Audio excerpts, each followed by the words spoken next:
Today I'm analyzing the Art of Westside Park, and we'll be starting with the first thing that any visitor is greeted with when they travel here in Atlanta, Georgia, and that is the rib sculpture that is at the entrance to the park.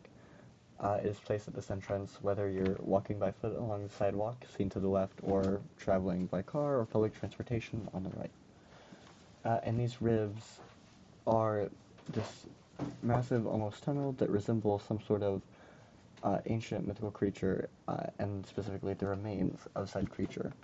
The piece itself represents transition. For example, transition from life to death, if you are this creature who seems to have died here, or transition from the bustling city of Atlanta into this calm, green park. The ribs aid in this through their framing of individual parts of the park. Each set of two ribs creates these transitory views of the park as you move through them. You see only a glimpse of some greenery, some of the sky, a tree perhaps, and this really puts you in the moment. It makes you focus on your current experiences and helps you relax. And it really does aid in the transition from the much busier city into the much slower park. And while it may seem to be a bit of a literal interpretation of the name of the sculpture, they do seem to resemble the rib vaulting that was so popular in Gothic architecture. In both cases, these rib vaults help to create a sturdy structure. Here, they created an extraordinarily tall cathedral so that light could be let in, and one could really feel, in this era, the light of God was the intention, but also just to feel more airy and more open and more inviting to anyone who wanted to enter the cathedral.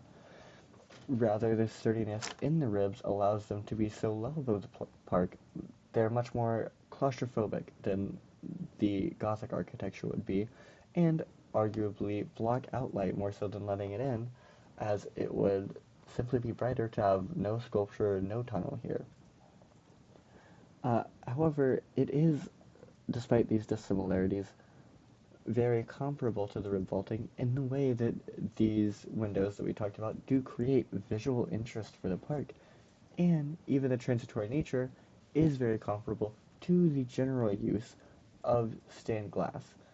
This stained glass, most of the time, was used to show a single moment in a single story of the Bible,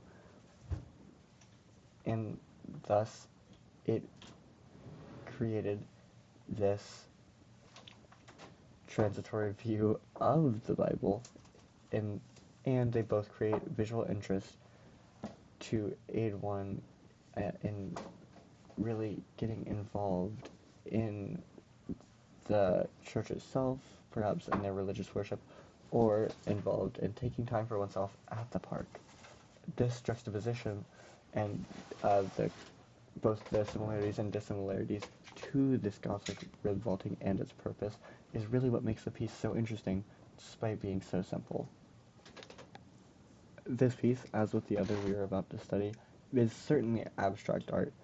It's not quite pure abstract art, as Mondrian would have it, with his composition with red, blue, and yellow, but it is certainly abstract compared to the art of the past. Pure abstract art that Mondrian made just used things such as geometric forms and wasn't based on any tangible object, but rather tried to convey an emotion or a feeling, or as later artists would say it simply, the art represents itself. It is not meant to represent anything else, and one can interpret it as they like. This was a turn from previous art, such as the art of Goya here, which made viewers feel this sense of tragedy through empathy. You feel for this man who's in this position, and the title only aids in this if you don't already see him tied up, blindfolded, see his companions here who have already passed, and the guns to his right at the very edge of the painting. You do see the title, Y no hay remedio. There's nothing to be done. This man is doomed, and this empathy for him, as we can feel his pain emanating from this etching, is what makes us feel his emotions, feel the sadness. Another strategy was Matisse's goldfish, where he drew upon a common experience of people. He drew upon the common experience of people in Morocco, specifically, who would often have these goldfish and who would look upon them simply to feel relaxation or joy, as these goldfish could be associated with paradise to the people from Morocco. However, when we turn to abstraction, we get pieces such as Mondrian's or such as Amy Landisberg's Birth of Atlanta. The beautiful thing about this abstraction and these geometric pieces that almost do look similar to Mondrian's composition of red, blue, and yellow is that Landisberg, on the other hand, does seem to be representing something here. Perhaps one could view it as the city skyline of Atlanta. We see these big, blocky pieces of metal forming a similar skyline to that of the city. Or we could see her original interpretation as these airy, perforated pieces of metal. They even move. You can see that they bend a bit here to create this view of a bird, and particularly a phoenix. The phoenix historically has represented hope, and that's what Landisberg wanted to convey about Atlanta. Originally, this piece was commissioned for the 1996 Summer Olympics and was not placed in Westside Park. And not only was the hope of the phoenix meant to be seen, but also, of course, the phoenix was associated with fire, similar to the Olympic torch itself.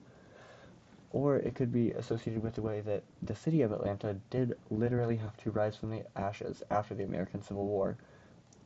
During the Civil War, there was Sherman's March to the Sea, which many learned about, in which the city of Atlanta was quite literally burned to the ground and had to rebuild from there.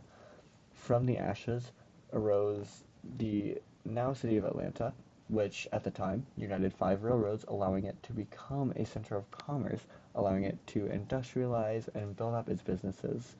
And this, of course, did not stop when it was originally rebuilt. As the city has continued to grow, it is now home to the Hartsfield-Jackson Airport, the world's busiest international airport. And not only this, but the phoenix can be seen to represent the power of Atlanta and the way that its inhabitants feel about it. And this, of course, is not a unique intention for art, and can be tied back to early art, even as old as the Apadana of Darius and Xerxes in Persepolis. Well, the Apadana was, of course, much more powerful. It feels much more severe than the Birth of Atlanta. It did have almost a similar intention, and of course, it had different strategies going about that. It showed literal murals of the people that Darius and Xerxes were ruling over, bringing gifts to this Apadana to really just show them who is in charge. Of course, the Birth of Atlanta is not that serious. It chooses much different ways to show the power of the city, but it does the same, and it does so as an introduction to people, very similar to how when areas were taken over by Darius and Xerxes, they would be incorporated and would first have to come here, present gifts to them to show their loyalty. And it is a similar, the Birth of Atlanta, as it was made for the Olympics, was a similar welcoming for people. This was many people's first introduction to Atlanta and the history of the city. And ultimately, the abstraction of these pieces, while it can be seen in the modern day, we can see all the modern views of it and the modern inspirations. It certainly ties back to older art much more, in my opinion, the ribbed vaulting of Gothic architecture, or the way that art has always had intentions of introducing people to a city and creating this sense of power that one may see.